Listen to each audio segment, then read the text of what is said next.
Corona corona बच्चों में संक्रमण से निपटने के लिए कैसे है महामारी की तैयारी। पूरे देश में फैली कोरोना महामारी की दूसरी लहर अभी खत्म नहीं हुई और तीसरी लहर की चर्चा शुरू हो गई है। यह लहर कब आएगी इसका ठीक अंदाज़ा लगाना अभी बाकी नहीं है, क्योंकि मुश्किल है, क्योंकि डॉक्टर और एक्सपर्ट का मानना है कि तीसरी लहर बच्चों के लिए बेहद खतरनाक साबित हो सकती है। कोरोना की पहली लहर में RT-PCR टेस्ट में 4% बच्चे पॉजिटिव पाए गए थे और दूसरी लहर में ये संख्या 10% तक पहुंच गई है। आबादी के हिसाब से देखा जाए तो देश में बच्चों की 30 करोड़ की आबादी का ये 14% होगा। Indian council of medical research यानी ICMR ने फरवरी 2021 को अपनी सीरी और रिपोर्ट में कहा था कि 25.3% बच्चों में वायरस के एंटीबॉडी मौजूद थे। दूसरे शब्दों में कहा कि 25.3% बच्चों को कोरोना संक्रमण हो चुका है। जाने माने वायरोलॉजिस्ट डॉक्टर भी रवि ने BBC को बताया, अगर पहली और दूसरी लहर के दौरान कोरोना संक्रमण के आंकड़ों और सीरो है सर्वो के आंकड़ों को मिला कर देखा जाए तो कहा जा सकता है कि भारत में 40% बच्चे कोरोना वायरस के संपर्क में आ चुके हैं। उनका कहना है कि इसका मतलब यह हुआ कि 40% से 60% बच्चों को कोरोना संक्रमण का खतरा हो सकता है।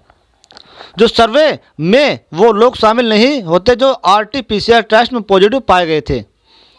फिर भी अगर कहीं चूक गए तो जानकार इससे बहुत बड़े फेरबदल करने वाले आंकड़ों के तौर पर नहीं देखे। Doctor Ravi National Institute of Mental Health and neuroscience में न्यूरोलॉजिस्ट के पूर्व प्रोफेसर हैं। फिलहाल में वो कर्नाटक में SARS-CoV-2 जीनोमी सीक्वेंसी और कार्य के नोडल ऑफिसर हैं, जो कि वायरस में होने वाले म्यूटेशन पर नज़र रखने और इससे मदद में मिलती है।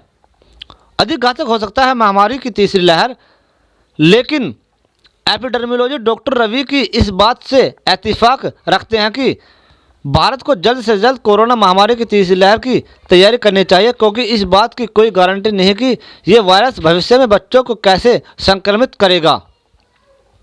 वो कहते हैं कि दिल्ली में हुए सीरो सर्वे में यह बात सामने आई कि ये किसी खास उम्र के लोगों को होने वाला संक्रमण नहीं है। दूसरे शब्दों में कहूँ तो ये पूरे परिवार को संक्रमित करने वाला वायरस है, यानी अगर परिवार में संक्रमण फैलेगा तो बच्चे इससे अछूते नहीं रहेंगे।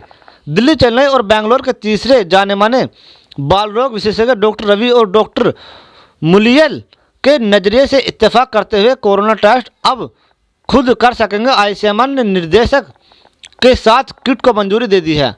आंकड़े डराने वाले हो सकते हैं। डॉक्टर रवि कहते हैं कि अगर पहली लहर से तुलना की जाए तो दूसरी लहर में कोरोना पॉजिटिव बच्चों को आंकड़ा दोगुना हो गया था। लिहाजा इस बात की आशंका से इनकार नहीं किया जा सकता कि कोविड-19 की तीसरी लहर में बच्चों में संक्रमण बढ़ सकता है। डॉक्टर रवि कहते हैं कि भारत में लगभग 30 करोड़ बच्चों में से लगभग 18 करोड़ के कोरोना से संक्रमित होने का डर है। इन 18 करोड़ में से अगर ये मान लिया जाए कि 20% यानी 3.6 करोड़ बच्चों संक्रमित हो जाते हैं और इसमें से 1% को भी अगर अस्पताल में इलाज की ज़रूरत पड़ती है तो क्या इसके लिए हम तैयार हैं।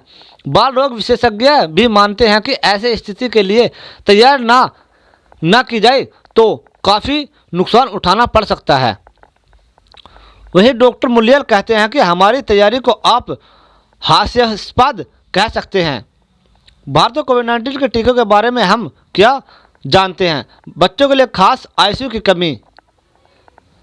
बाल रोग विशेषज्ञ मानते हैं कि अधिकारी बच्चों को होने वाले संक्रमण के लक्षण मामूली हो सकते हैं, लेकिन कुछ बच्चे ऐसे होंगे जिन्हें अस्पताल की जरूरत पड़ेगी। लेकिन करीब 1% ऐसे कोरोना संक्रमित बच्चों को भी हालत गंभीर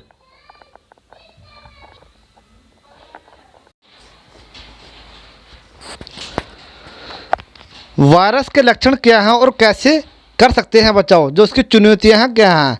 अगर अप्रैल में अधिक बच्चे संक्रमित हुए तो मई के महीने में PICU में अधिक बच्चे आएंगे। इससे बच्चों में मल्टी सिस्टम एफिलेमेटर और सिंड्रोम का जा सकता है। डॉक्टर अमाल बोलचाल में इससे हिट एंड रन संक्रमण के केस कहते हैं। डॉक्टर रामचंद्र का कहना है कि बच्चों में ये सिंड्रोम कोरोना वायरस को संक्रमित होने के 3 से 4 सप्ताह पहले पनपता है और बच्चे तुरंत ही काफ़ी ज़्यादा बीमार पड़ जाते हैं। इस बीमारी का इलाज भी काफ़ी महंगा होगा। इस सिंड्रोम की पहचान पिछले साल अप्रैल महीने में इंग्लैंड में हुई थी। भारत में डॉक्टर रामचंद्र और उनकी टीम ने उसकी पहचान कर इसके इलाज के लिए प्रोटोकॉल बनाया और इसके इलाज के बारे में भी जानकारी बाल रोग से जुड़ी पत्रिका में प्रकाशित हो चुकी है। भारत में फ्लैग जो कि ब्लैक फंग की दवा की कालाबाजारी और लगातार बढ़ते मामलों में जो सामने आया है, और हाँ, बच्चों का इलाज बहुत महंगा पड़ेगा। डॉक्टर रामचंद्र का कहना है कि सिंड्रोम का शिकार होने के बाद बच्चों को इसके वजन के आधार पर 24 घंटे से अधिक समय तक एंट्रोवेनस इम्यूनोग्लोबुलिन इंजेक्शन दिया जाएगा। आप कह सकते हैं कि बच्चे के प्रति किलोग्राम वजन के लिए 2 ग्राम का इंजेक्शन दिया जाता है। इस इंजेक्शन के 10 ग्राम की कीमत 16,000 रुपये है और यह सबसे सस्ता विकल्प है। अगर बच्चा 20 किलो का है तो उसको 40 ग्राम इंजेक्शन लगेगा, यानी 64,000 रुपये की ज़रूरत होती है। साथ ही PICU का खर्चा अलग आएगा। ये काफ़ी महंगा साबित हो सकता है।